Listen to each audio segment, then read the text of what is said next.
What's up, y'all? This is John and Mike back for another episode of the Nothing Finer podcast. Once again, we are live on Millions as we will try our best to do each and every week for each and every episode. Things may come up and we can't live stream it, but we'll let you know. And tonight we are talking about all of the week one action, and you probably guessed it. Yes, more realignment news because the ACC just wanted to make themselves involved again. Um, but before we get into all of that, how was your weekend and what are you drinking? Weekend was great. I mean, college football was back. I mean, Thursday, Friday, Saturday, Sunday, and Monday about to kick off. Let's fucking Yes. go. It's what I live for, man. How about you? It was a long weekend, and I don't mean that about the game or college football. But Friday after work, because I had to work Friday, um, drove up to my sister's house to take my nephew and sister to the game. It was my nephew's first game, so that was really cool. Hell yeah. Um, but finally got to sleep at around like 2. And you have young kids, so you know how it is. hmm I was woken by a flying 5-year-old at 6:30 in the morning. Man, that's Um, late. Shit. You're lucky, man. yeah, so then we drove up. I took my nephew to the dog walk, um, hung out for a little bit, went into the game, had a great time at the game itself, and then Sunday we woke up early yet again, and then had lunch with a friend, and then it took us 5.5 hours to get home because something between the game on Saturday or I don't know what, but my stomach was trash, so we had to make multiple stops. Yeah. So that was it. But had a great time watching college football this weekend, and I've actually got it pulled up off to the side here to hopefully watch Duke beat Clemson because that would just put the icing on the cake for this weekend. Yeah. That would really put a damper on my ACC pick for sure because I mean, we'll get into it obviously, but Florida State, the way they there's a lot of stuff that went into it, but the way they handled LSU made me question literally everything. So we'll get into it. No, so I do want to talk about the new college game day song. I want to get your thoughts on it before I get into it. It not a fan. I mean, Big and Rich coming to your city is fucking classic. I mean, as far as like what that goes, I mean, it's been the song for what, 14, 15 years, something like that. Hmm. Um, it's odd that they, I mean, I obviously don't have a problem with Darius Ruckers. I love his stuff and everything. The other two, groups, musicians and all that, not like super familiar with, but it's just odd that they had somebody that's older and more, um, deeper into the music business cover a song. It is a little bit weird. Not a fan of it, but I mean it wasn't as bad as I had thought it was going to be. So overall, I mean it's whatever. I'm not going to get like amped or like, jacked over it or anything like that, but it's not the same. So I will say first and foremost, the Cadillac 3 is the third party that was involved in Okay. the new song. I love their stuff. They are, to me, one of the better, smaller, lesser known country groups out there. Still actually write their own songs about real things instead of what most modern country is. Mhm. Um, but I hate that they took Big and Rich away from it for purely political reasons. Well, they Um, were still in the like the video for it though. I mean they were, riding around in the whatever, drop top they yeah, were in or whatever, but it's they can they weren't say vocal. that. Yeah. But since and I don't remember which one of the guys it is. I think it's John Big. hmm Um, but ever since he started getting involved in politics, College Game Day has moved away and away from that song, and he's further involved in politics now, and he's completely out of the song.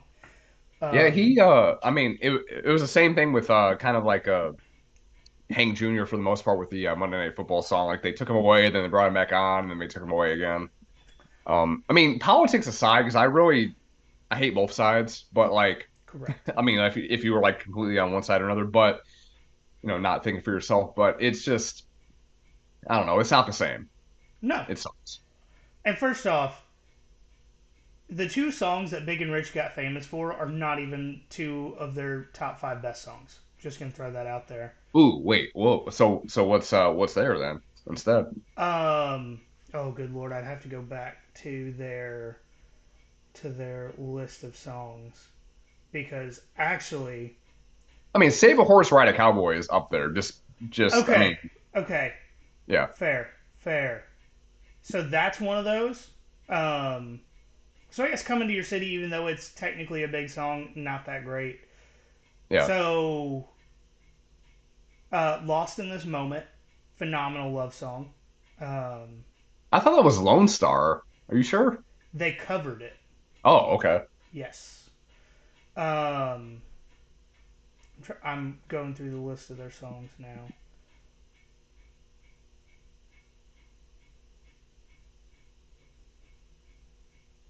Sorry, I mean, John. I terrible. mean, John definitely went through a bunch of like different stuff, like solo. Uh, besides the guy on the top hat, but like I said, Yes. not exactly the same. I mean, it is what it is, but it's disappointing in a way. I mean, it's been because it's been such a part of our lives for the last like decade and a half that it's been something else. 8th of November is by far their best song. Okay. Yeah. By far. By far their best song. No one really knows about that. Um, and then Soul Shaker. As far as like if you want to get to the epitome of Big and Rich, that's what you're going for.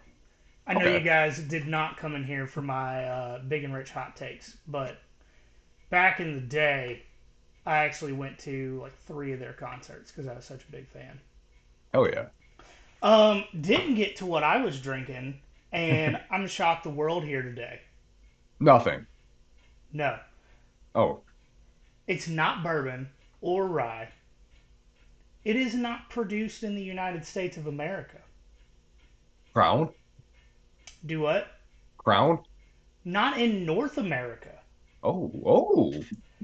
So I am, and if we have anybody listening from Scotland, I apologize at the pronunciation of this. Brook Laddie is how I've been told to pronounce it. Okay. Um, but it's the classic Laddie because I do not like peated whiskey. But it's from um, the island of Isla, which is about the size of Wilmington Island, Okay. and has like 8 distilleries on it that all make peated Scotch. And this is the singular bottle produced on that island that is not peated. So, I Okay. mean, they mass produce them. It's not like I have the only bottle. Like I'm not saying that, but like this is the only type of Scotch that's not peated that comes out of Isla.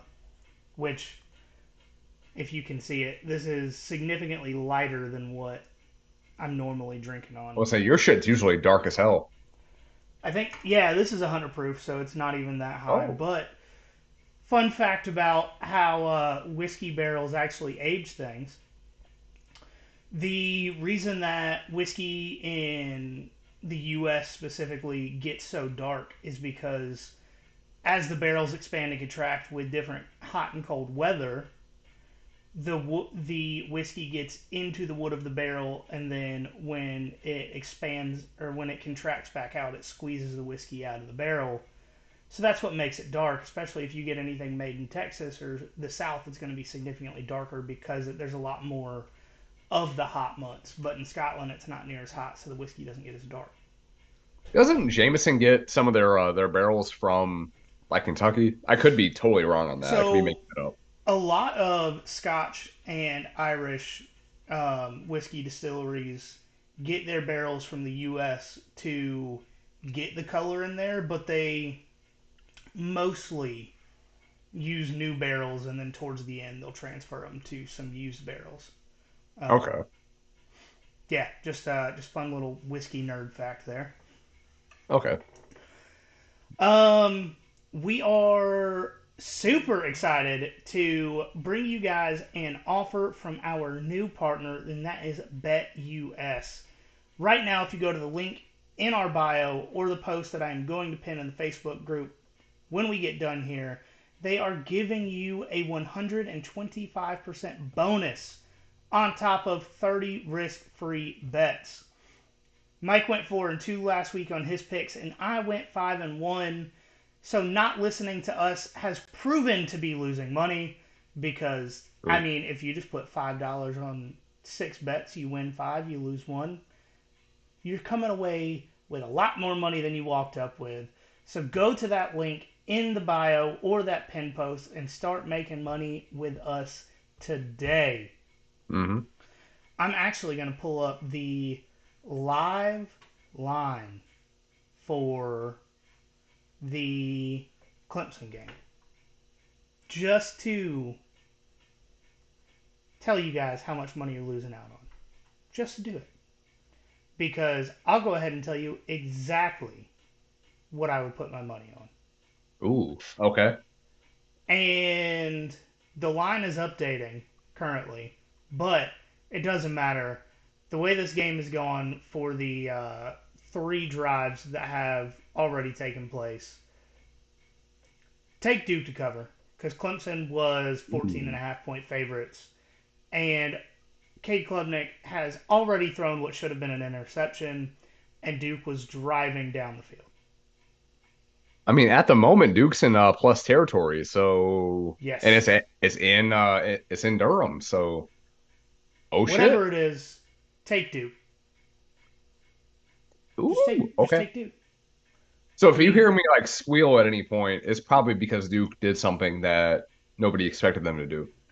well, they're currently trying to go over. They're reviewing a potential fumble, but the clip they keep showing is the guy has the ball, gets on the ground, gets hit again, and the ball comes out. So I don't necessarily understand what they're reviewing here. Um, It's ACC refs, so who knows? fair, fair. Um, Speaking of the ACC and just how fucking awful they are, the ACC has adopted 2 of the orphaned Pac-12 teams. They're taking Stanford and Cal, and they're also kidnapping SMU away from the American Athletic Conference. So this was talked about weeks ago, right?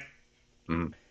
And during the first vote, they were 11 and technically 4 because for some reason they let Notre Dame vote even though they're not really a member of the conference. I don't really get it, That's a cuck but move, but okay.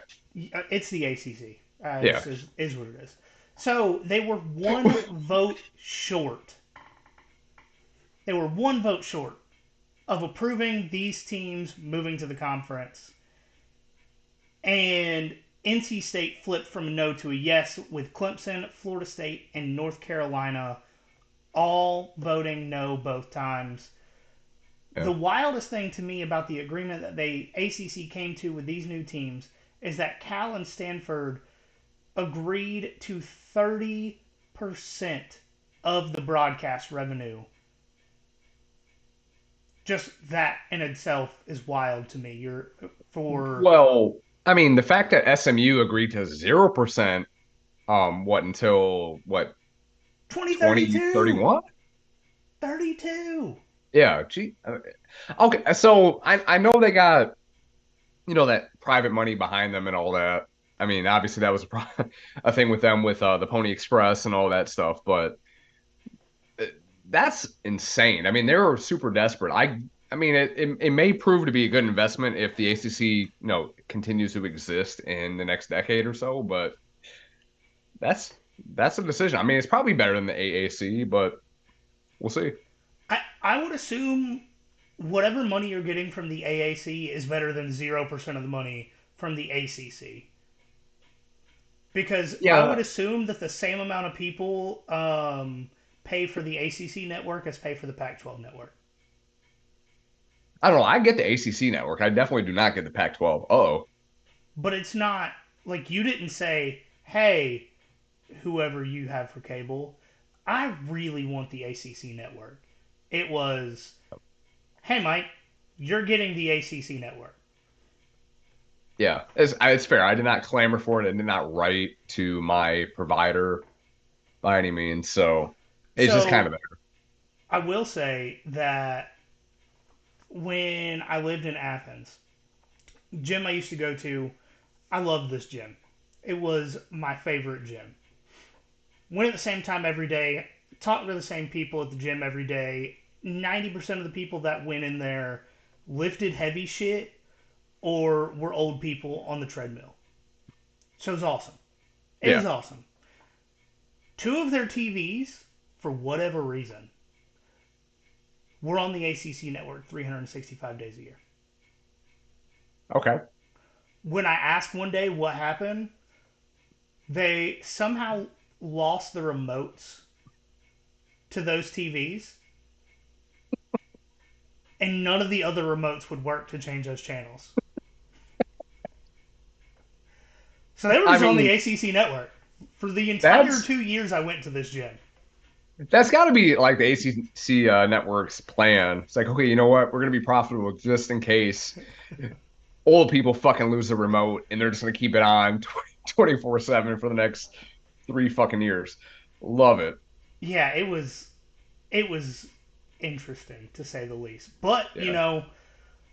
for a week, all they did at the time that I was at the gym for play was play Georgia Tech's national championship run in the '90s.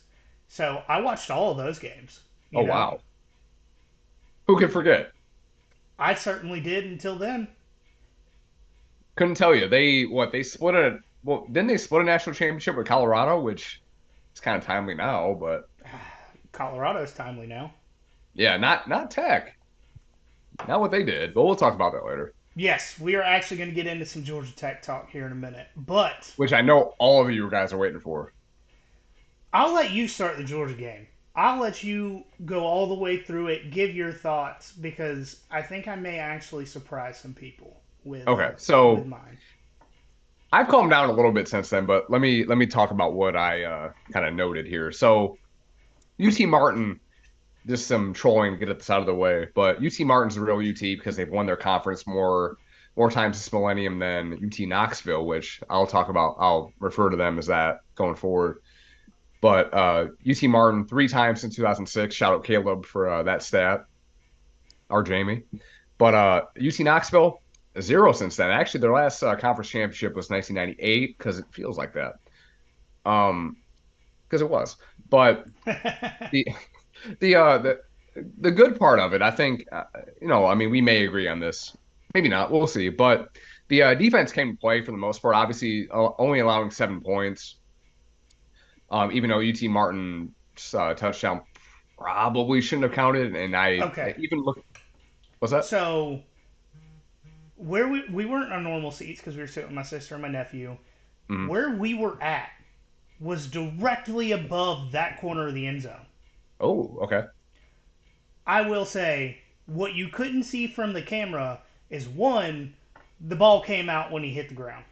Couldn't see it from the camera because his body was hiding it. 100% hit the ground. Mm-hmm. Everyone in that corner of the stadium was pissed they called it a touchdown. Two, between the replays they showed in the stadium, which they showed a different couple looks in the stadium, and what they showed on TV, he did not have possession until his foot was out of bounds. That's exactly what I was saying. Because I mean, even with whoever was with Aaron Murray there, and I mean, Aaron, to his credit, he's like, I'm not so sure about it. I'm like, it didn't look like it at all. So I'm like, I No. was surprised at Like how long it when took. when you catch it with one hand, and Hmm. there is literally a line on the football that when it hits your hand, you don't see it. But then when you bobble it, you see the line on the football, and then before you get control, your foot's out of bounds. And then on top of that, we could see because obviously when he landed, he hit the chain link fence right there Yeah. that didn't have hedges in front of it.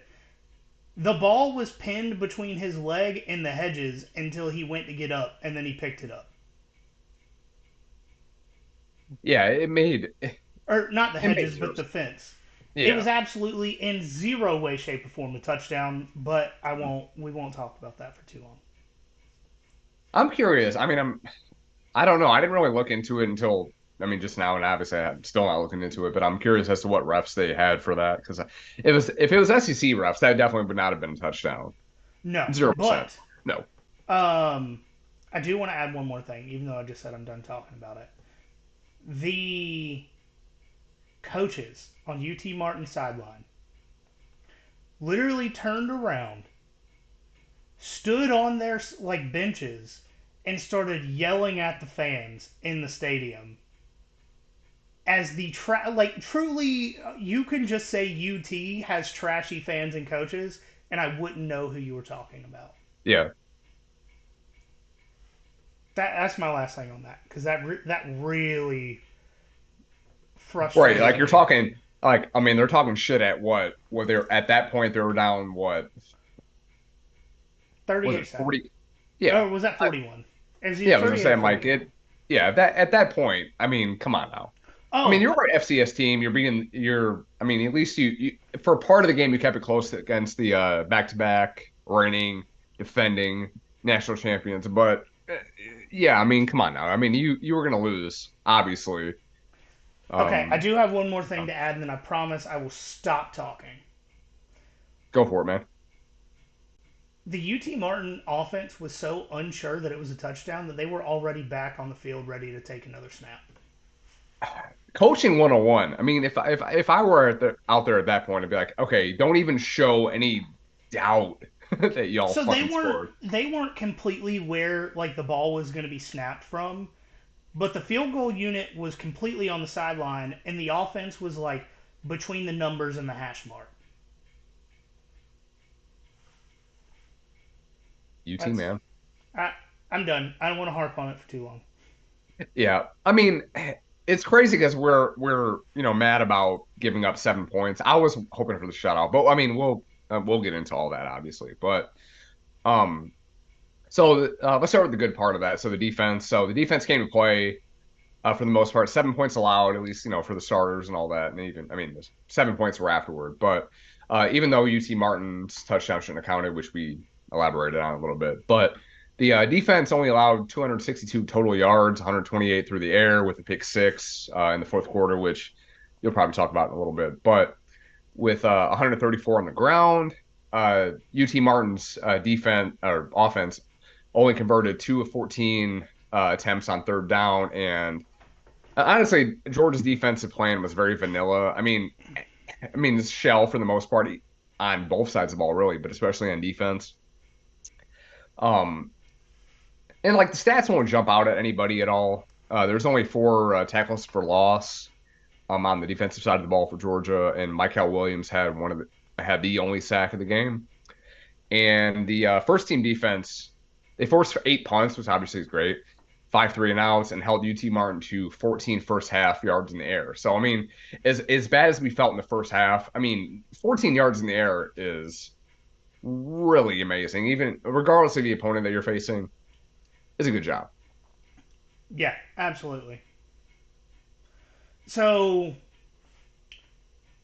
my as far as the defense goes, I was really happy with the game plan. One thing that I didn't like was the play by play. Literally every single play, they were rotating five or six guys. And I know Georgia is a rotation heavy defense, Mhm. but when you're talking rotating half of the defense out after one play, continuity and communication is borderline impossible, which is why you Yeah. saw some of those snaps. Mhm. UT Martin was running a gimmick offense to put it, as plainly as possible. There were multiple snaps where they would snap the ball and just dive at the defensive line's legs. Yeah. I don't know if it was picked up that well or if you guys paid attention when you were watching it on TV, but I can tell you that every single person in the stadium was pissed about it because by definition of the rule, that's a chop block and should be a 15-yard penalty. But if all five offensive linemen just immediately dive at your feet, it's not a penalty. Um, that really pissed me off. and they were running a pseudo triple option offense, which is extremely difficult to defend, especially if you're not expecting it. Because UT Martin's offense last year had a quarterback that was in no way, shape, or form uh, good on his legs as far as like running the ball goes. So they essentially instituted an entirely new offensive game plan, and not only that, but very few UT Martin games are actually shown on television for the coaches to have tape on. Yeah. So, with all of that being said, they came out in a base defense. They played really well. I mean, even Dirty Dan got some time, and he made a lot of good plays. He played Um, early too. So I yeah, was so I that was kind of surprised about it, but I mean I'm glad he did for sure. so that was when he played early. That was when they had their dime packages in with six defensive backs. Hmm. Um, that's kind of been his role since the 2021 season is when they take out the second linebacker, they put Dan in his spot, and he's more of just he's really just a missile when they play dime defense. It Yeah, just is he's a just suicide stand bomber. somewhere close to the middle of the formation, and whenever you see the ball move, you go hit that guy. Yeah. And he's phenomenal at that role. Mhm. But but so this is another part of your notes, but I'll take over for a second, so it's not just me Okay. talking about it. Uh, Go ahead. oh, okay. Okay. Oh, I mean, you can go for it if you want. All right. So Taiki and Malachi are going to be a fucking problem, um, and that's if they can stay healthy. I think now that Taiki is completely removed from his injury, that he is going to be fine. They led the team in tackles. Malachi had 8. Taiki had 6. And the third down package where they brought in Xavier Sorey, Jordan Hall, Michael Williams, and Jalen Walker for the defensive line, which is what Unfair. 3 defensive ends and Jordan Hall, who is fast as a defensive end playing tackle. That's gonna hurt a lot of people. Jordan Mhm. Hall, to be a true freshman, is a freak, and that is only intended to be a compliment. By all means. Shout out to Caleb for pointing that out. Because like I thought I saw that, but I wasn't like completely sure on that. So shout out Jamie, Yes, our Jamie. our Jamie. All right, I'll let you do all of the offense. We'll talk Okay. about it here and there. We can do quarterback and play calling, but I think I'm going to surprise some people with my thoughts on this stuff, so I'm not going to go too far into my thoughts. Okay. All right. So offense side of the ball. So I mean, as much as most of us probably were doubting the offense, especially in the first half. They did have 559 total yards in this game, 400 passing, which we'll get into in a minute, but hasn't happened a whole lot during the Kirby Smart era. But amongst the three quarterbacks, they had 14 yards passing, 159 rushing, with Kendall Milton having 53 yards, including a 37-yard run that was pretty nice, and Robert Robinson, sorry, he had 50 yards on 8 carries, which yards per carry, pretty good, time there, and he had a touchdown. I do want to stop you But real quick. okay, I think we should just go ahead and call Roderick the freight train. okay, One, because his initials are RR Railroad, ooh, okay. and he hits people harder than they hit him, and he's a Mhm. running back. He's a lot like Zeus in that sense. Like, I mean, I saw Yes. him. Oh, I mean, obviously he was number 3 out or 0 out there, but like he reminded me a lot of him, and I was for a hot second I was confused for a little bit. Who was out there? Obviously Zeus is with Tennessee at this point at the with the Titans, but he we'll get into more of him later. But Yes. um, before I get into any more of that, are you worried about the running back room at all as far as what happened as far as the running game?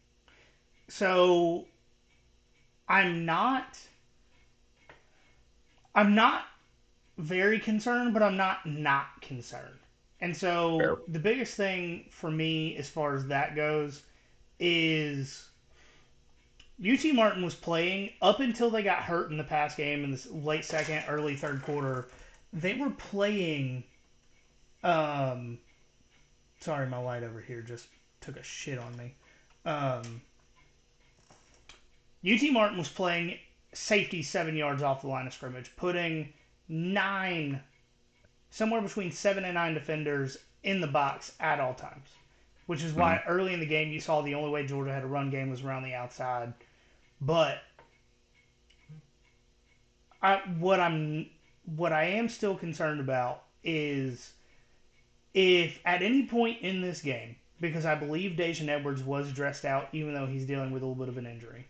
If at any Yeah, point during, he was there as a like auxiliary, like emergency running back at that point if it had got squirrely. But yeah, he didn't have any plays in that game. yeah.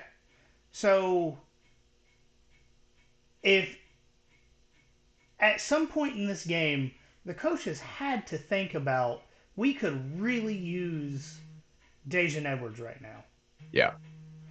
Um, and he didn't come out there, which makes me think that he may be more injured than we thought. Mhm. Um, but also the style of defense that they were playing was we will let this new quarterback hurt us with his arm before we allow them to run crazy on us. And UT Martin's coach, like head coach, has been there forever. So I mean, he's obviously seen a bunch of shit, especially being in Tennessee playing a bunch of SEC teams.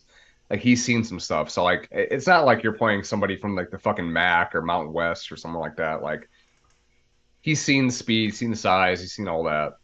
Nothing's gonna catch him off guard. Right.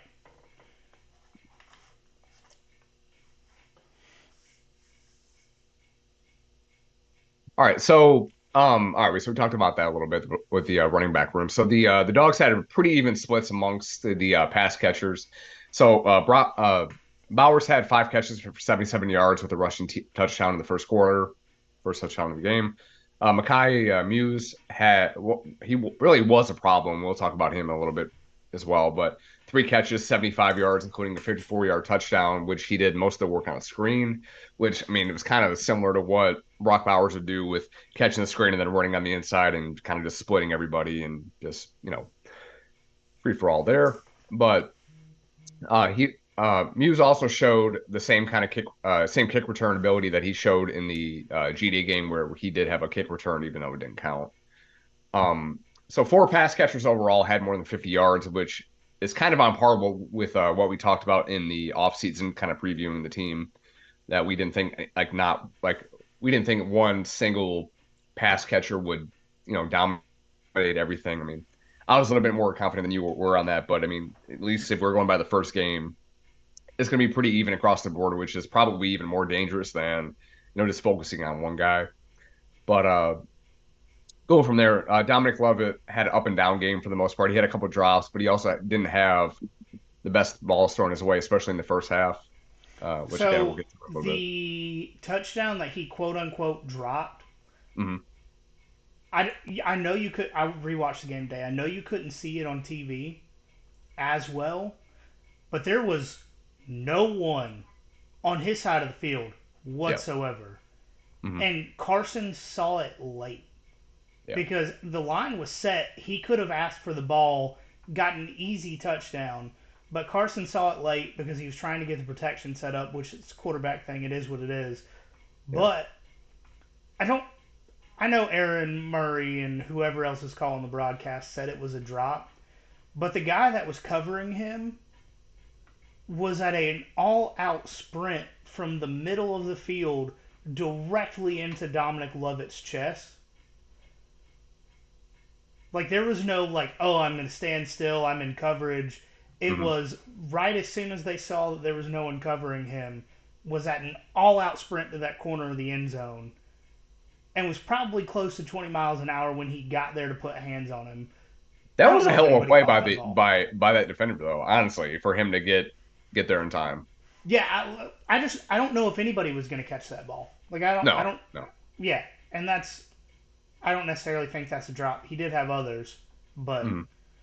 I don't And think they that may have situation's a categorized it drop. at that point, but I mean, yeah, I mean, I wasn't mad at him for that drop. I mean, obviously, I wanted him to catch that ball, but like, I mean, realistically, that probably wasn't going to be a thing considering the defender on that one. But talked about four pass catchers having more than 50 yards. Talked about that. But later on in the game, Ra he only had one catch, but he caught a fucking bomb from Brock for 56 yards. Um, He but I blocked mean, otherwise, I really don't think he well played. on a lot of run plays, though. And What's that? I know it's not a stat, Hmm. but Ra coming from an air raid offense, the way he blocked in some of these run plays and screens was some of the best that I saw out there on Saturday. And that's including Brock because Brock Bowers missed at least 3 blocks on screens Ooh. that would have allowed him to go for big yards, including the first play of the game. But that's So even somebody that's the fucking Terminator can mess up sometimes. yes, Okay. Hey, well, I mean, we'll get into it later with well, I mean, we're not gonna talk about it today so much, but with Ball State, but I expect it to be a little bit more, you know, a little bit more, not perfect, but well-rounded the next game. But we'll get into that later on this week. But um, freshman wide receiver C.J. Smith also had two catches, 57 yards, which he wasn't used a whole lot last year, but I mean, he played well in his time given, considering all the people that we had out in this game. yes. But Cash Jones, Who? Cash Jones, Who? Cash Jones. He he didn't do a whole lot on the ground, but he did catch four passes for 25 yards in limited playing time, which Which is you know, exactly what we said he was gonna do. mm-hmm. Because that I mean he is not an in between the tackles kind of guy, obviously. No, but I do think that if they would have used him on a couple stretch plays on the outside, it would have worked better for his skill set. Hmm. He did have a few runs like off tackle that were very good, called back by called back by penalties. So Yeah, because I that's think like just ridiculous. rushing wise, I think he had 2 or 3 yards. Like it wasn't. I mean, obviously it wasn't a ton, but like receiving threat, he was obviously a bigger threat in that sense. But with Georgia missing a few key contributors, so Ladd well obviously wasn't out there. Lawson Lucky wasn't out there. Edwards wasn't out there. Jackson Meeks wasn't out there. So Marcus Rosemead State was dressed but didn't play after he had a speeding arrest in the offseason. Was he So dressed? Did you see him on TV? I thought I thought he was. I mean, at the very least, he had a jersey on, so it may have been the same thing as a lad. Like he had the jersey on, but maybe he didn't have pads on. Because I tried to look for him on the Hmm. sideline while I was at the game, Hmm. and it's entirely possible that I missed him. But the only number one I saw was the corner, Green. Yeah, I really I could have been mistaken on that as well. I thought he was dressed, but I mean, obviously he didn't have any snaps played. But I mean, he didn't show it on the stat sheet at all either. So Correct. we'll see. I mean, hopefully he'll play next week just to give Carson a little bit more, looks for what he'll Experience. yeah for what he'll normally have out there. But um, last little bit here about the offense besides the quarterbacks and all that. So um, Georgia's going to pass around the number 77 amongst the offensive line this season to honor Devin Willock. Um, I can't remember who wore So, it did this they say if this they're going to game. pass it around just the offensive line or if it's going to be going around the entire team? That's they said it was just like amongst the offensive line, but I mean the announcers, so like Aaron Murray and whoever was with him, did not have their best showing Yep. this game. Hmm. So The it is tough production to in say. general was Yeah, they used some cameras from 2010. yeah, I was if that is what we're going to get in the transition between CBS and ESPN, I hate to say it, I'd almost rather have CBS. praying for Gary. Come on, Gary And Bear. I'm not even talking about the commentary because I don't necessarily think Aaron did that poorly of a job, especially considering he only brought up golf once, which for football broadcasters is, I mean, he may get fired for not talking about golf every 4 minutes. We don't know. Yeah, Um, but no, I didn't think he did that poorly of a job. I like just the production quality in general between the cameras, the angles, the replays. It's like they put their like C or D crew out there for this game, which is Well, disappointing. yeah, I mean it that makes sense. I mean, because obviously it wasn't on, regular broadcast TV or even like, cable TV. I mean, it was streaming only with ESPN Plus, SEC Plus, all that. So yeah, they didn't put their, A game behind that, or B, or probably C for that matter. Yeah, like that's the broadcast production was maybe slightly better than the referees, um, and Yeah, that's it's Bush. yeah. I think it's Bush. Yeah.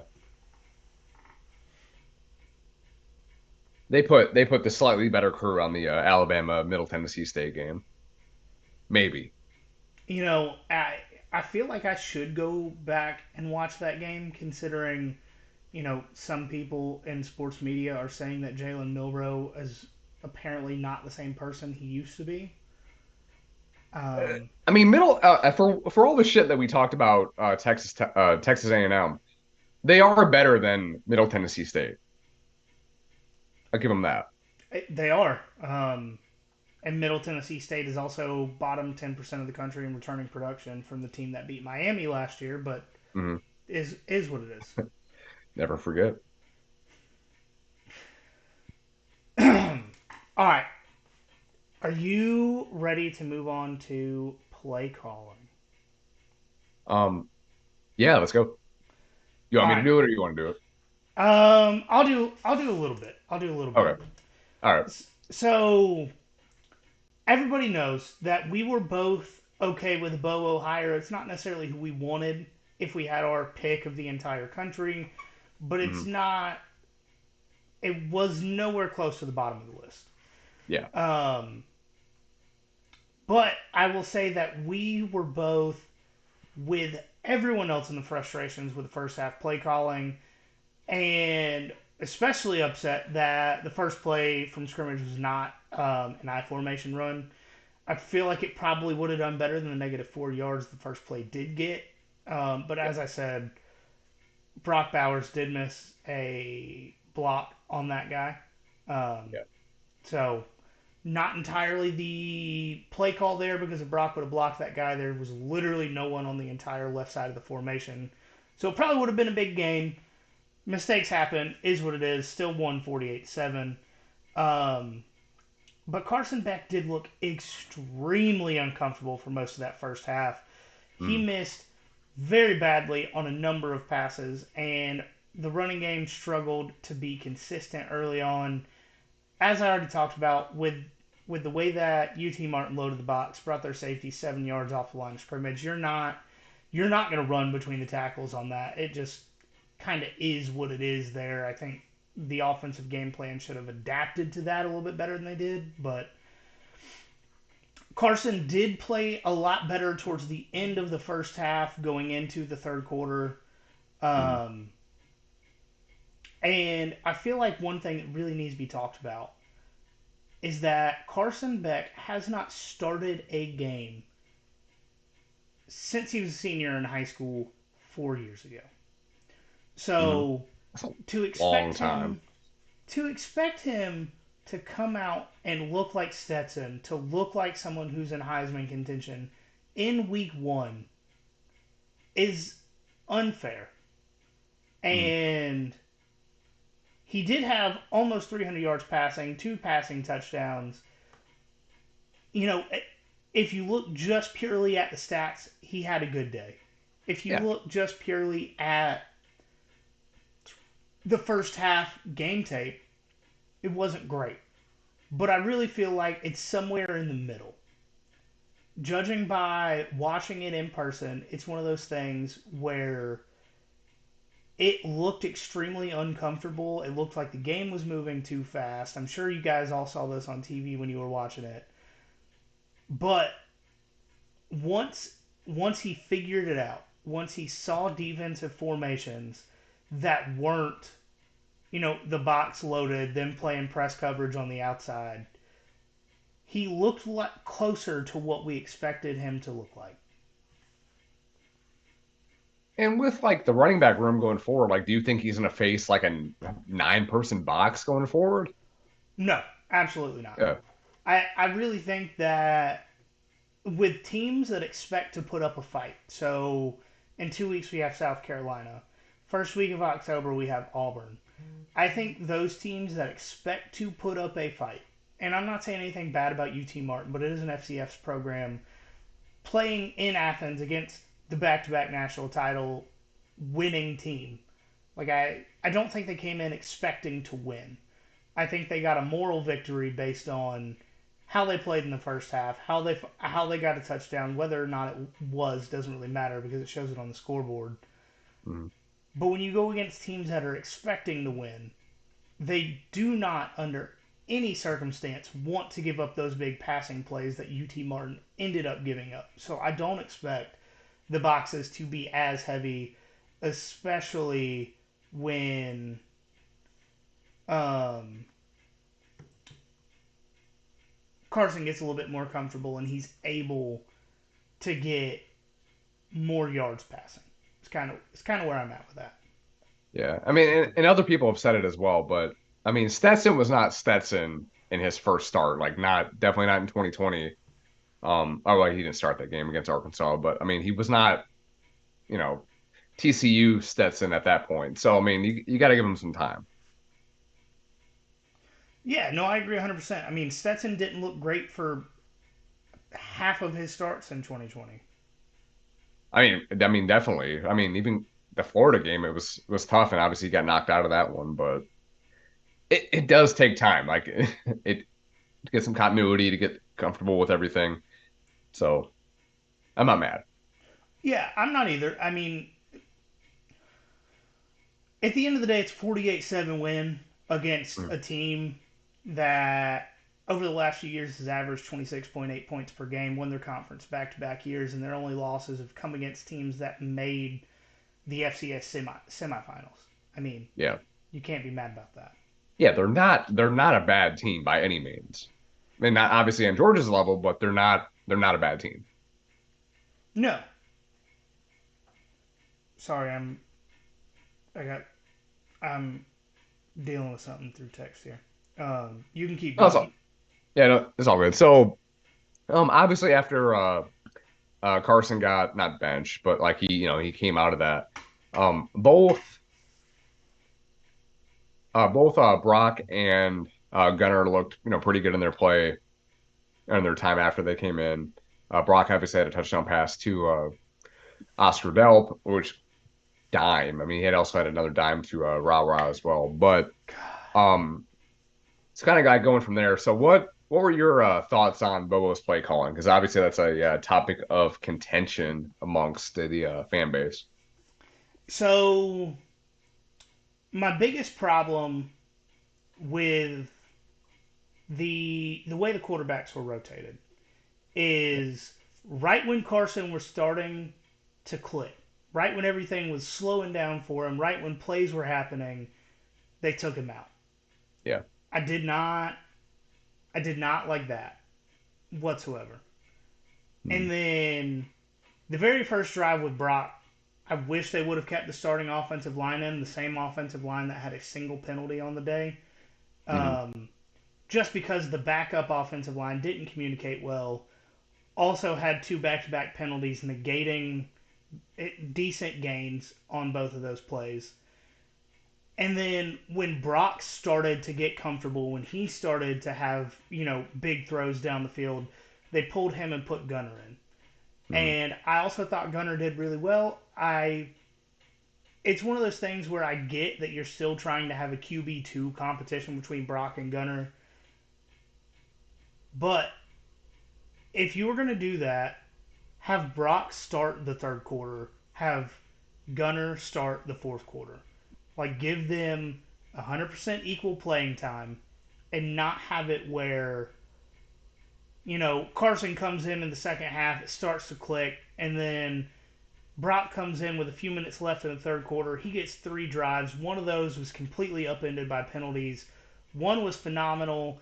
Another one, the play calling was just off. And then Gunner comes in and looks just as good as Brock did, so you really didn't figure anything out because by Gunner's second drive, you were just trying to run clock. Yeah.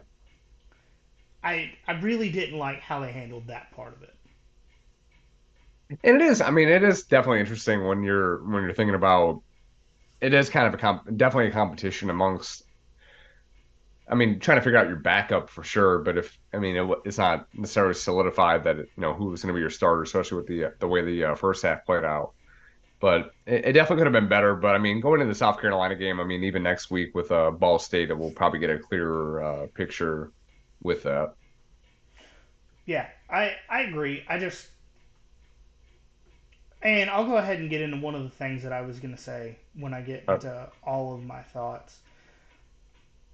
I do not think that the team was complacent on Saturday in any way, shape, or form, like Kirby had talked about at media days and through the offseason. The coaches were complacent. The play calling was bare minimum. They had mm, 6 different plays they ran throughout the day, both offense and defense. They were complacent in thinking, oh, 17 nothing going into the half, we'll just run a couple of drives with a starter and then put the backups in instead of trying to actually get a, big solid win. To me, the coaches were complacent in their play calling, the way they handled rotations, and that 100% goes back on Kirby and Bobo and Muschamp and Schumann on the way they didn't. I don't think they stood up to the expectations they put on the team. no, it definitely left a lot to be desired from that. Obviously, they played better in the second half, but I mean, as you know, we can attest. Like at the end of the first half, we were both ready to call for people's heads and things like that. But after upon further review, I mean it got better in the second half. But I mean even going back to last year, I mean talking about like the Samford game and Kent State and all that, like they're obviously they were favored to blow them out, those two teams out, but it did not definitely did not happen that way. It's kind of just the MO at this point, at least the last last year, and then probably going back a little bit further than that. So it is what it is. I mean, to expect them to win by 50 plus like the like Vegas and Bet US had thought is probably a little bit unfair, but Yes. because they are college kids. Yes. I agree. All right, so a couple more things before we get into the players of the game here. So Georgia had for only the fourth time in the Kirby Smart era had 400 yards passing, which in Boa's first game, pretty impressive. I mean, it was spot on 400 yards, but we'll get into that in a little bit. Obviously, it only happened a couple three other times before that. And with the win Saturday night, Georgia broke its consecutive sellout streak with 65 straight games sold out. And they also won a program record 18 games in a row. So very impressive. Yeah, and I will say a lot of times they say sell out and it's the tickets have sold out, but not everybody's there. I didn't Mm. really see any open seats during the game. So it was a legit sellout. Especially for Um, a night game too. Like that's something that I really, really wanted to get to, but obviously didn't make work out. I do want to get to a few more of my thoughts because, you know, if you're in the fantasy football group chat, you heard just how upset I was. Um, because I was pissed sitting there in the stands. But over the last 2 days, I had a lot of time to think about what I was upset with, right? Mm. And I put it into the perspective of in 2016, Georgia barely beat Nicholls State. Mm. Last week, I got up on my soapbox and said, be happy and enjoy the time we're in because it is not guaranteed that this is going to be the way that the program plays forever. And at the end of the day, it was a 48-7 victory where the third string defense had a pick six to pretty much end the game. Mhm. You can't be pissed off at a 48-7 win. And I'm friends with an Ohio State fan who said, "Oh man, Georgia struggled on Saturday." And I said, "Well, if you call 48-7 struggling, then Ohio State lost." You know, They only won by 20, but yeah. exactly. And that's kind of where we're at. It's just I want everyone, because last year I got on here burning cities because of the way Georgia played against Samford and Kent State, and the Missouri game really pissed me off. Mhm. But Georgia won by 48 points. Yeah. Well, And 41. Yeah. 41, 41. And at the end of the day, Kirby and Mike Bobo and Will Muschamp have been around this game long enough to self-reflect after that, probably sitting back with a drink or two Saturday late at night and saying, all right, obviously we have a good team. They didn't perform at the level they're capable of performing. What do we need to do better? And I expect it to get better. Like it's not one of those things where next week's Ball State, or in 2 weeks of South Carolina. Like I think after that performance and with how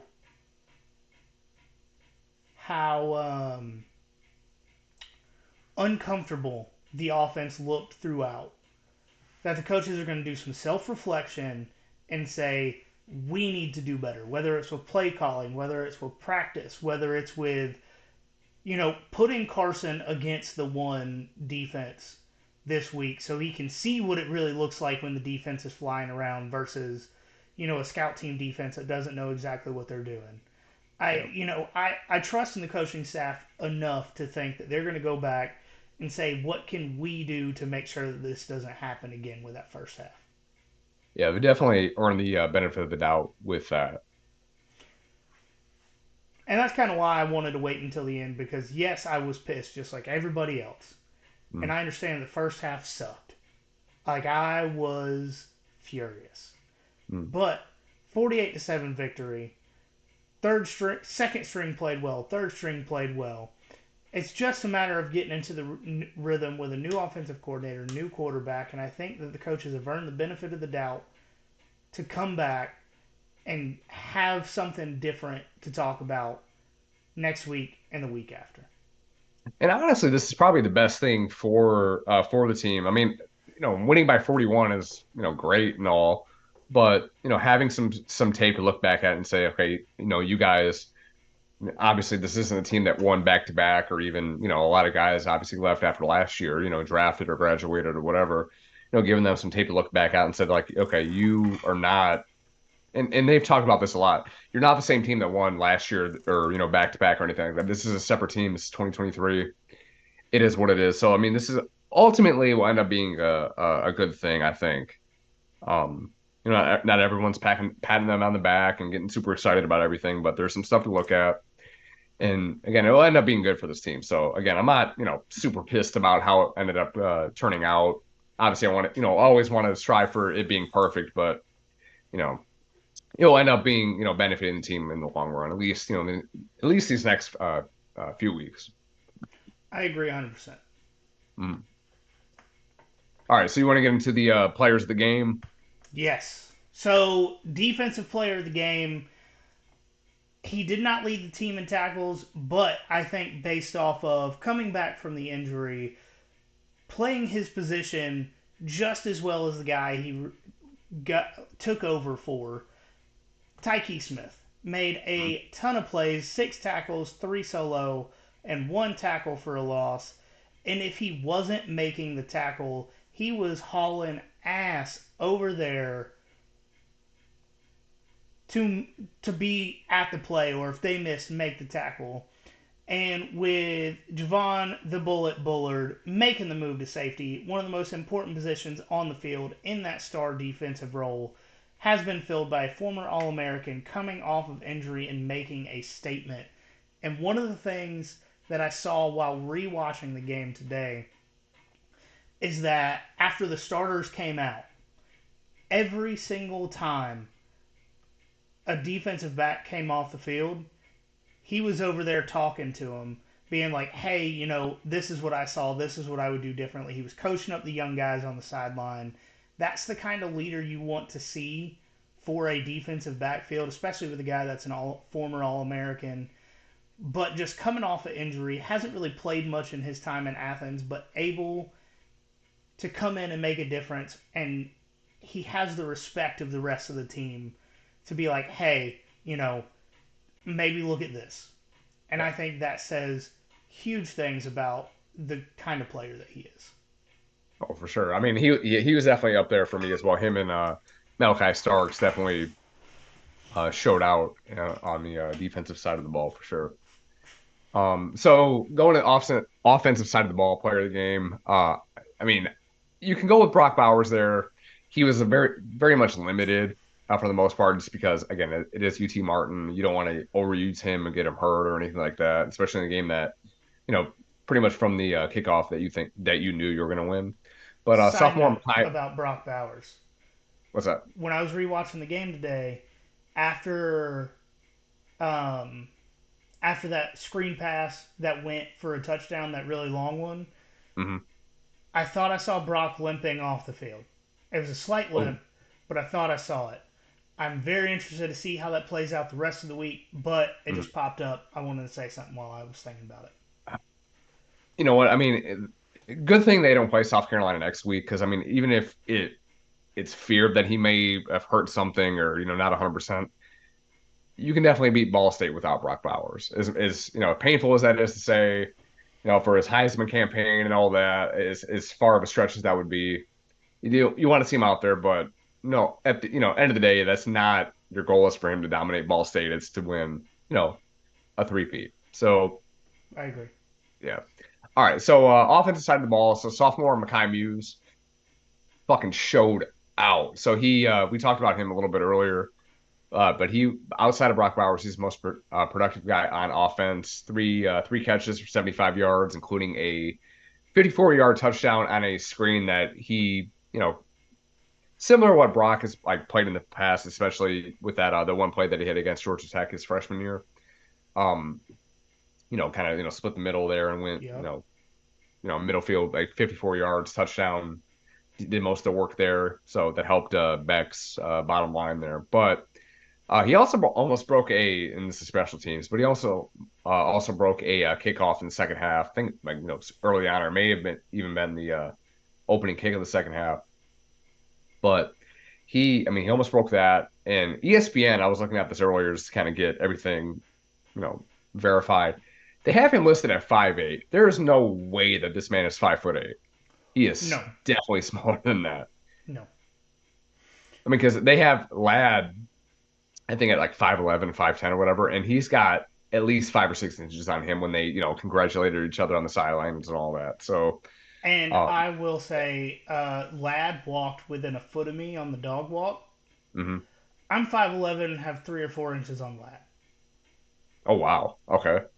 So, no disrespect to either of these guys because they're phenomenal players, but I would not necessarily call their listed height accurate. No, and I mean, even more of a testament to him for being as dominant as he has. I mean, he was practice squad last year, scout team last year, and played really really well in the snaps that he was given on special teams, on offense, and all that. Especially given the amount of people that were out this game. So Mekhi killed it this game. Hopefully, we're able to see him a little bit more this year. I agree 100%. I'm really excited about what he can do. So, for our last weekly award, we have the... Mr. Walker went 16 yards. He drove right over Orange Church, just driving and running with those big thighs. My God, a freshman. Award of the week, it goes to Roderick Robinson. And a lot of freshmen had a lot of good plays. Jordan Hall, Christian Miller... I feel like you could really call Mekhi Muse a freshman because this is his first time seeing game time. Mm-hmm. But Roderick Robinson, he only had 8 carries. He got 50 yards. That is 6.3 yards per attempt, which, considering how it felt like the run game never really got going, was phenomenal. He Mhm. had one rushing touchdown, long run of 23 yards, and for him to be a true freshman, I thought he held up in pass protection well when he was called on. He there's not really anything negative you can say about the way that he played on Saturday.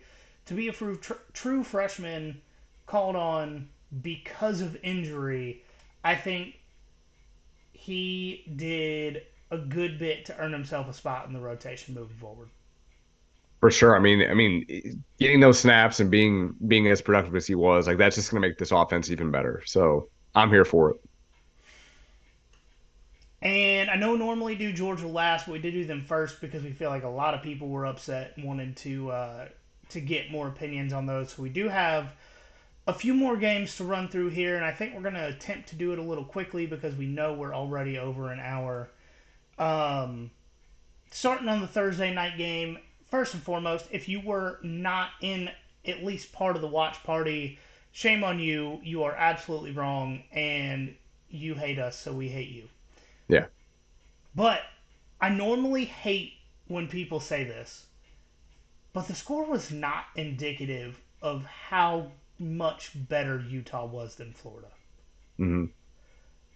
Because this game was awful for the Gators. For pretty much the entire second half of the game, we had Bobby Bergsons join us. If you remember from last year, he's a Florida booster that came on for that Florida preview episode, and just he hated the play calling on both sides of the ball.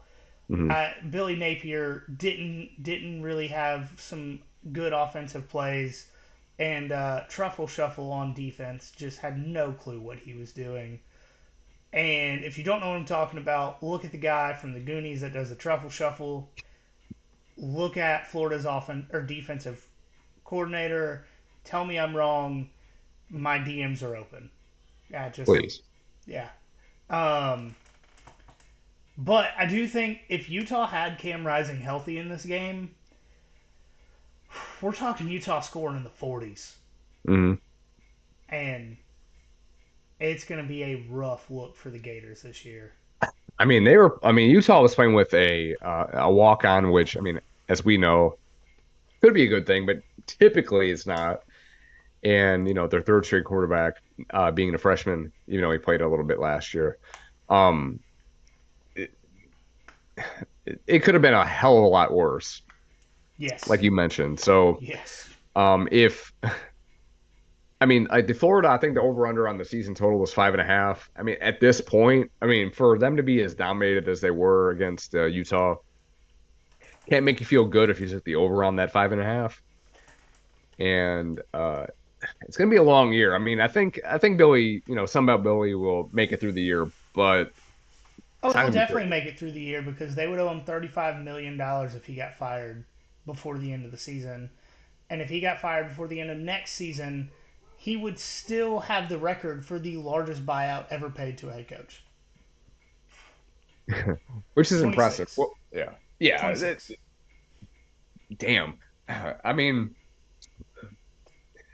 Jimbo looked good, or well, Jimbo didn't look good, but team looked good. Last Saturday or whatever. But we'll talk about that more so next week because they're not really on our sheet here because nobody really watched that game. But Yes, I will yeah, say so. Florida has two, two guaranteed wins on the schedule, and if they play like they did the other day, I think Vanderbilt's going to be a problem just because of how poorly Florida's defense played. I think mhm, Missouri's going to be a problem, and then Arkansas comes to Gainesville in November, and yeah. If they played like they did this week against Arkansas, they're gonna get the shit kicked out of them. unless they get significantly better on the defensive side of the ball, I don't even really think. For all the shit we talk about Graham Mertz, I don't think he actually played that poorly. No, Um, no, I just think the no. rest of the team around him kind of sucks. Mhm. So It was a lot of coaching errors in that too. The having the same, two guys with the same number out in the field early on in that game killed yeah, them. yeah. Two No, number I threes. Florida take the season win total under.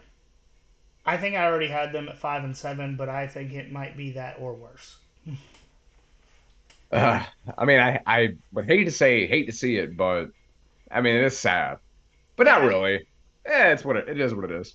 yeah, it is what it is. And I think it's going to be just as bad, if not worse, next year because of the difficulty of their schedule. And so they're talking 2025, the earliest that they will be competitive again, and that's just Oh my brutal. God, that's crazy. I mean, not that they would be a ton better with Jalen Rashada, but I, uh, No, that is tough. I mean, they have 150 coaches on this coaching staff, so you'd think that somebody would have caught something, but we digress. so we're going to move on to Georgia Tech. I know we said that we were going to talk about them later, and we're not going to spend a ton of time on the joke by Coke, but this year's team looks a lot better than the team looked early in the season last year. And I know that is wild. That as much as we love Georgia, we don't hate Georgia Tech, but honestly, they're trash for the most part. Mhm. Um, and the biggest thing I think turned them around from how they looked early last year to how they look this year is I think they believe in the coach. Yeah. The quarterback situation still isn't great, but Haynes King is actually capable of throwing a forward pass. And the defense is playing their ass off. Sometimes they miss tackles, sometimes they bust some coverage, but they're fucking trying, which is a lot Mhm. better than you could say about the teams of the last few years. Um, Former Georgia Bulldog Brett Seether caught his first touchdown pass of his career, so shout out to Brett. You Mhm. know, normally you would not want to see one of your players go to a rival, but Georgia Clemson said Georgia Tech's not much of a rival anymore. Yeah. Um, and I really think that this Georgia Tech team is going to be capable of winning some games that they shouldn't this year, Mhm. just based on the way they play. I think the defense is going to get some turnovers. I think Haynes King is going to figure it out. Their receivers are okay enough. Mhm. Georgia Tech has potential to go to a bowl game this year. And I mean, honestly, I mean, even last year after they fired G off, I mean, they went what 4-4, Yeah, which beat I mean, UNC. better. Yeah. I mean, Something they South went Carolina couldn't do. right. I mean, they did. Yeah, they did. They improved. I mean, they played with passion and all that in the second half of that season. So they should be better. I don't think they're going to be like definitely not at the bottom of the ACC by any means, but playing for a coach they believe in, an alumni of that, which as we can attest to, it does mean something when you're playing for somebody that actually cares about the university and the school that they work for. So it should be So, interesting. Yeah. looking at their schedule, they have pretty much 4 guaranteed wins. Oh, okay. If they can beat a if they can beat Wake Forest or Miami or Syracuse or a combination of the two of those three, they're going bowling this year. Ooh, okay. It's So possible for sure. it For sure, is. especially Wake Forest not having Sam Hartman and all that. It in Miami, I mean, we'll see how they look against Miami this Saturday, but it uh, as much as I dislike Tech, I want them to be competitive so this game at the end of the season actually means something. Right, so I'm not sitting there like flipping off of the Georgia game to watch something entertaining. Yeah, because I mean, think about all the teams you're competing against at that point. You're competing against, Michigan, Ohio State, and The amongst a Iron bunch of other ones. Bowl, The Iron Bowl. Yeah, South Carolina Clemson was competitive, a very good game last year. I mean, like, very good. so Hmm. I just We Georgia don't Tech, want, give and me a reason to watch the game. yeah, I had brought this up. I don't know if I did it on here, if I last year at all when I had popped on every now and then, but I would love to see this Georgia Tech, clean old fashioned hate be played on like on Black Friday or something like that, so it actually has eyes on it. If we're gonna take this game seriously, I don't disagree with you. because I want to care about it, but at the same time, if you're playing at noon, that is Michigan Ohio State every year. They always play at noon, whether or not it's a shitty game or it's 1 versus 2 or a top 5 game. They're playing at noon every year. Like Fox has that game, it's gonna be at noon. neutral observers and all that are not going to be watching Georgia Tech if Michigan, Ohio State are playing. No. And even me, for that matter, as a fucking Georgia alumni, I'm not going to, or alumnus, I'm not going to, pay attention to it as much as Michigan, Ohio State. And I want to, please. Yeah, for sure. All right. So because one of the next teams that we're talking about was one of your bandwagon picks, I will let you take this one. It's about Colorado. Not bandwagon, one of your puncher's chance picks. My bad. Oh, yeah. No, it's all good. So Colorado TCU, what a fucking game. That may have been the game of the fucking weekend. I think honestly. it was. I think it was. It was. I mean, obviously, Colorado is not in the Big 12 yet. They'll be in there next year, but that was a classic built Big 12 game if I have ever seen one. So, if any of you guys have watched the Coach Prime series on Prime, which I, obviously works out really well with Coach Prime, Prime TV, all that, or Prime Video. It was interesting to see how Travis Hunter, got hyped up for games early on, even last season and all that. But Travis Hunter did his best Charles Woodson or Champ Bailey impression this past game on Saturday against TCU. He played around 120 snaps. I saw someone estimate 145 snaps, which good insanity. God, yeah, I could not. I mean, at a high level in Power 5 game, playing 145 snaps against the team that was the national runner-up last season. And it's not like he was didn't put anything on a stat sheet. I mean, he filled that shit up. I mean, he had he had an interception.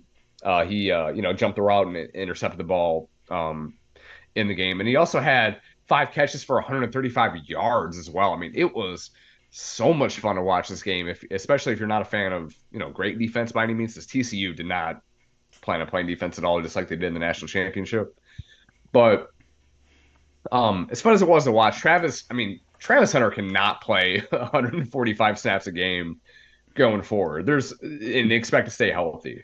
0%. No way. One thing, because I was at the game on Saturday, the Georgia game, I didn't get to watch this one live, but I will say I was in the middle of I'm in the middle of the third quarter on the rewatch, and one thing that I will absolutely applaud Travis Hunter on is his ability to understand himself enough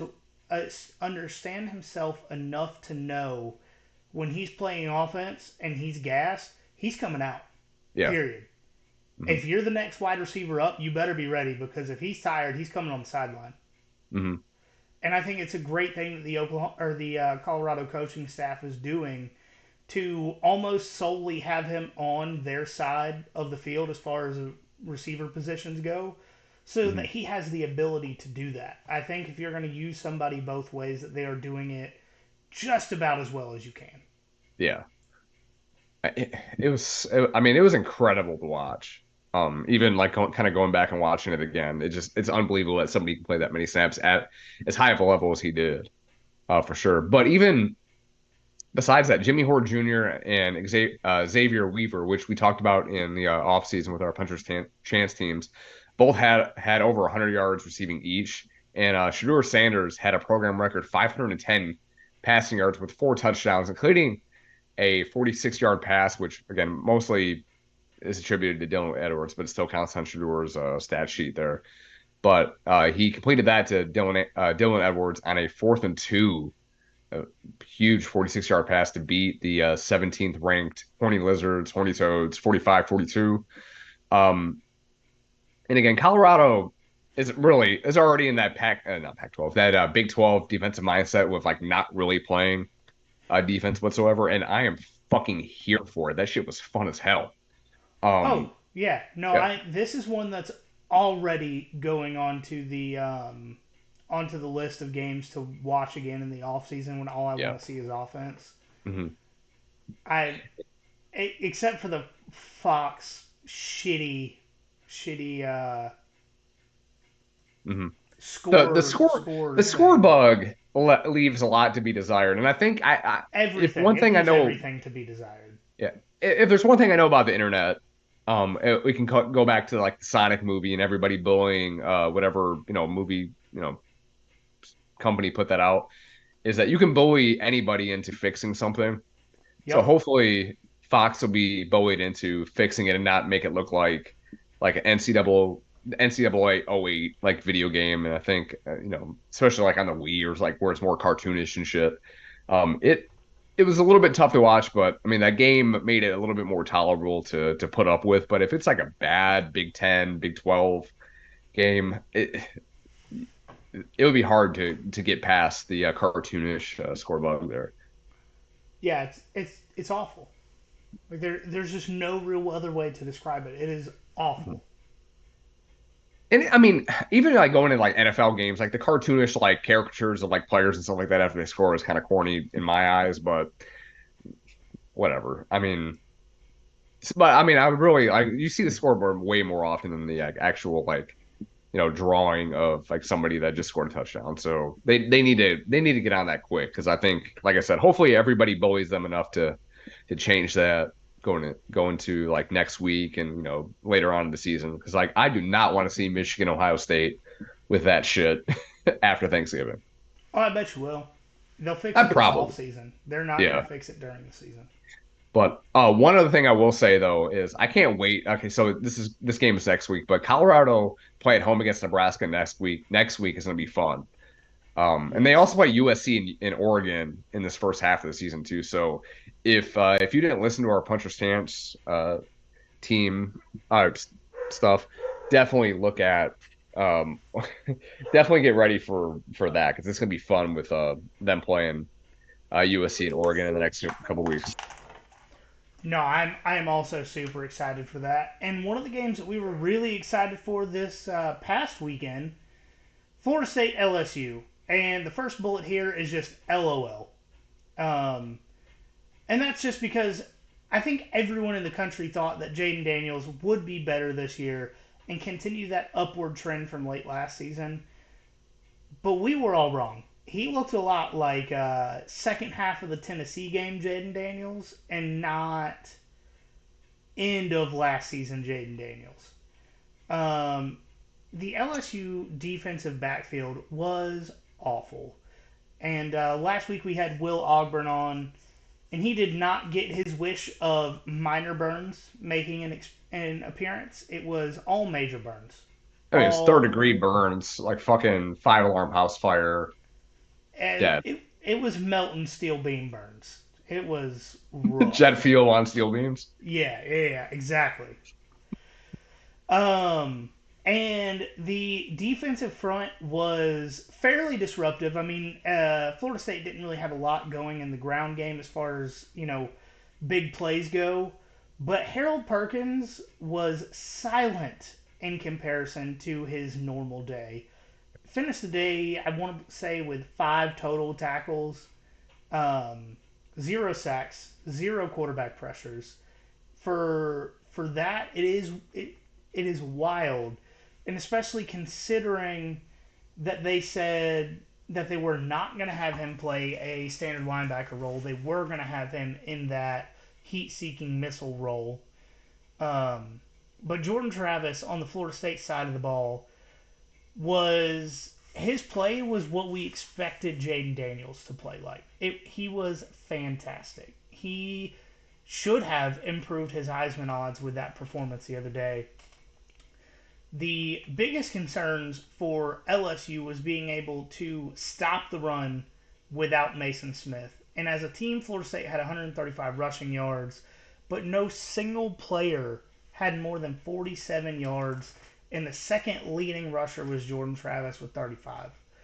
They still got enough on the ground to make a difference. Jordan Travis with those scramble plays did phenomenally, but it wasn't great, but it also wasn't bad. And the second biggest concern for LSU was being able to stop the passing attack with Florida State's giant receivers. And that one did not go well whatsoever. Florida State had 2 guys with more than 100 yards. Keon Coleman, who I stupidly had on the bench for this week in our college fantasy football league. And then Johnny Wilson also had a really big day. To be fair with Keon Coleman, like playing at Michigan State last year, I didn't see much of him. I didn't think much of him, but he killed it in that game yesterday. So honestly, when I drafted him in like the second to last round, it was one of those things where his average draft position was like top 100 and nobody else had taken him. So I Hmm. was like, whatever, I'll take a flyer. And he got me 30 something points on the bench yesterday. Hmm. So he will probably be started moving forward. Yeah. Just safe to say. Special teams for LSU also had a really tough day. Muff punt recovered by Florida State that they turned into a touchdown in a couple of plays. Um, and personally, I think LSU is going to continue to struggle with red zone scoring when their offensive line isn't able to get any movement up front with the run game. And it's just, if the team as a whole plays like they did today, I feel like we should all be a lot lower on LSU. And by today, I mean yesterday. Hmm. I mean, did you catch what I don't know if you mentioned this when I had to step out for a minute, but what Brian Kelly said in his post game presser about, we thought, or they thought, or the team thought that they were the two-time defending national champion Georgia Bulldogs. Like he did go on to say that he kind of threw everybody in the bus, including himself. So it's not as bad as, as some people would let it on to be, but that's a tough look to lose to the same team back-to-back years to open the season. It's a very tough look. If I will say anything, it's that I do believe that Brian Kelly, as a coach, is a pretty good coach. Yeah. He's obviously one of the winningest coaches, if not the winningest coach in college football right now. And I know a lot of people are going to dispute that, but he's coached longer than Nick Saban, so that kind of is what it is. I mean, arguably, I mean, he's what, a top 10 coach and like active right now? For sure, right? I think before this weekend, a lot of people would say he's top five. That's fair. Yeah. Um, it's one of those things where I really think the team was playing so much better at the end of last season that we all bought into what they could do this year, assuming linear progression. You're thinking like, Mm. oh, they got better every week last year. They're just going to keep continuing on to that trend, but I really think they dropped a little bit in the offseason with some players leaving, that sort of thing. But when they looked good, they looked great yesterday. Mm. So if they can, look, if they can look like they did in the first half against Alabama, which, don't get me wrong, wasn't great. It wasn't, necessarily national title contending. But if they can do that more often than not this year, I still think they have a chance to win the West. But if they play like they did yesterday, we're talking third behind Ole Miss and Bama. I mean, I wouldn't hate I it wouldn't by either. any means, I considering wouldn't how either. much I've pumped up Ole Miss this offseason. But man, it, there's some things that happen in week one that I feel like way better about, like my preseason picks, and others that I feel awful about for sure. And we'll kind of get into that with our bandwagon stuff here Yeah, coming go up. right into it. All right, so as y'all may remember, my bandwagon team was Texas Tech, and to my credit, pump myself up a little bit. I did not say that they were going to cover this game, but I also didn't think that they were going to lose it outright. So, again, if you didn't catch it, Texas Tech played at Wyoming in Laramie, which super like difficult place to play. It's the altitude for those that talk about Florida playing in Wyoming, going from sea level to, or not Wyoming, from for Florida playing in Utah, from going to sea level to mountains and stuff like that. Laramie is like 2,000 feet above where Salt Lake City is. Yeah. So Texas Tech had their work cut out for them. But the Red Raiders lost a thrilling double overtime game in Laramie to Wyoming 35-33 after not converting a 2-point conversion in double overtime. But next week, the Red Raiders face Oregon at home. After the Ducks put up fucking insane 81 points in honor of Kobe Bryant Everything I on said Saturday. about Kenny Dillingham being one of the reasons Bo Nix was better last year, Mhm. I retract all of those statements. Yeah. Well, okay, to be fair, okay, it was against Portland State. It's an FCS team. Yeah, but 81 points against whoever. Ridiculous. Yeah, granted, okay, Oklahoma shut out Butch Jones in Arkansas State.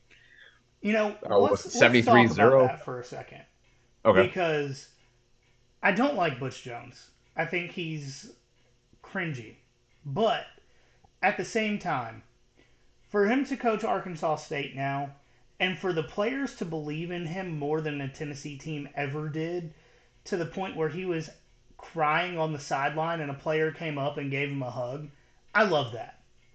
I love They that a love team believes in him. they love their coach, and I appreciate that so much because he's on the verge of tears over there, and someone's like, you know what, coach, it's gonna be okay. Yeah, Eh, That's yeah, it's tough to see for him. I legitimately do feel bad for him I to do get too. to that point. I do too.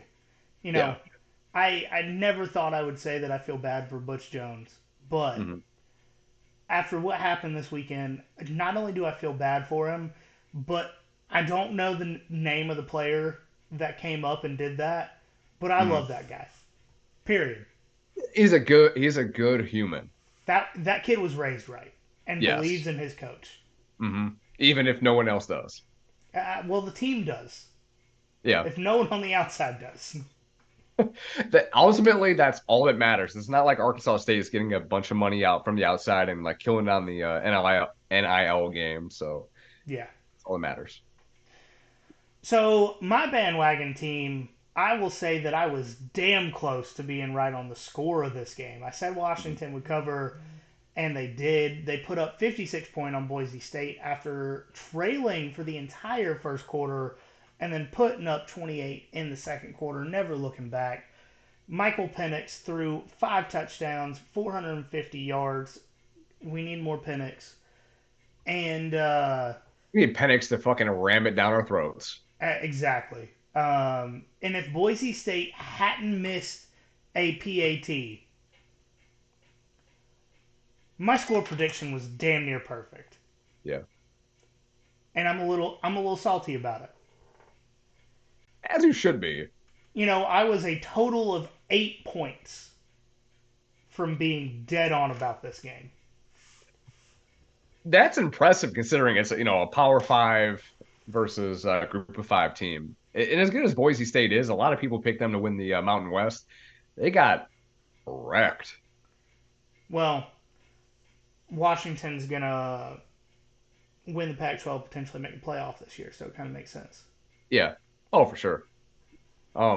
So real quick before we end anything, just as a gambling note for us, just to hold ourselves accountable, because I try to keep track of it this week. So John went 5-1 overall with picking Utah in the points. Took a loss again for picking USC or US, South South Carolina. Shit, 'cause Carolina. nobody else. Yeah, because nobody else calls them USC outside of the Carolinas and the Low Country and all that. You did pick Florida State to cover and took the over on the 55, so good for you. And also the Boise and Washington game, you took the over on that. So a bunch of wins overall. 5-1 for you, week one. Great. So you would have won money if you went with John all the way and played him. For me, I won money. you won money. I wish I would have put money. Even if I would have just followed you or went with me, I would have won something. But I didn't end up putting anything on there. But Bet US, I'm gonna do that next week. Um, Bet. but yeah, bet. Um, so I won Utah. I took the points there. USC, South Carolina again. Took the L there. I did take the L with LSU in the points, but I did take the over on that. So split there. And then Texas Tech and Wyoming. Again, I did say that Texas Tech would not cover, so I did cover there, and I took the over on that. So I went 4-2. So both of us did all right showing. Obviously, you did a little bit better than I did, but Next week, like just Oh, kind of there- looking at the game slate, Yes. way better week. It's So rare just that week 2 is better than week 1, but I think we're both excited for that. yeah, just a quick preview of that. So obviously you got Texas at Alabama. That will be interesting. We'll kind of talk about that on Wednesday night, Thursday morning when you guys hear this. Ole Miss at Tulane, be interesting. Texas A&M at Miami, which seem big name and matchup, but after week 1 seems like a way bigger game than it otherwise would have been 10 days ago. Nebraska at Colorado, again another bigger game that we may have overlooked before, given what happened in week 1. Tulsa and Washington as your bandwagon team with UW there. Oregon and Texas Tech could be fun, should be fun. And then, of course, finish with Ball State at Georgia. I think it's like a 42-point spread at this point. We'll see, Yes. As we get closer. Yeah, when I looked at it earlier, it was 42.5. Okay. And I will go ahead and say, I'm about to check it again but it was 42 points. First off, don't put money on it. I never recommend putting money on lines that big. It's 42 points exactly right now. Okay. Do not, under any circumstance, put money on that game. No. Especially, also, again, Georgia's given not going to cover 42 points.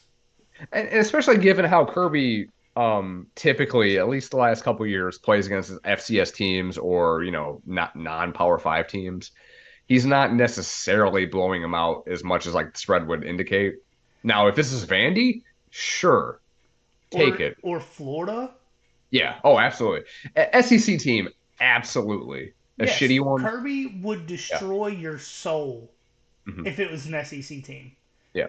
But like Ball State, if they're up 40 points at half, he's going to put second string in to start the second half. Mm-hmm.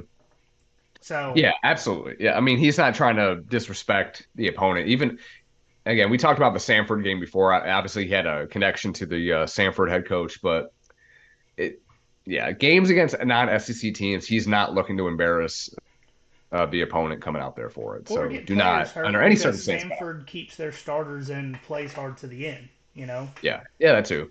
Yeah. All right, guys, it's been a long one. Thank you for staying with us to this point. But as always, follow Instagram, Twitter, Facebook. Instagram at nothing.finer.pod, Twitter at finerpod, Facebook and YouTube. Search us there. Everything's going up on YouTube. So if you'd like to subscribe, do that, please. Rate and review the show. We'll send you a sticker. Mike's still throwing up feet pics as an option, so you can choose between Twitter or a sticker and a feet pic. Your choice, 100%. Totally your choice. But as always, guys, remember there is nothing finer in the land than a drunk, obnoxious Georgia fan. 3rd and a mile. Duggan from the 2 will throw it all the way across the field. It's picked up by Bullardy. Bullard got it again. And Bennett to throw, lobs it to the right corner. There's McConkey. He got on his donkey and made a sliding catch in the right corner. Touchdown!